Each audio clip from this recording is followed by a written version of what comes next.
اس حوالے سے آپ کو مزید بھی آگاہ کرتے رہیں گے۔ فی الحال آپ کو بتائیں کہ army chief general Asim Munir سے ترک وزیر خارجہ حقان فیدان نے ملاقات کی ہے۔ ملاقات میں باہمی دلچسپی کے امور پر تبادلہ خیال کیا گیا ہے۔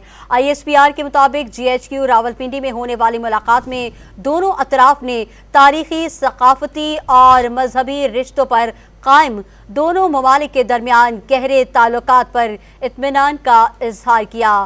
ترکیہ کے وزیر خارجہ نے خطے میں امن و استحکام کو برقرار رکھنے میں پاک فوج کے کردار کو سراہا ہے۔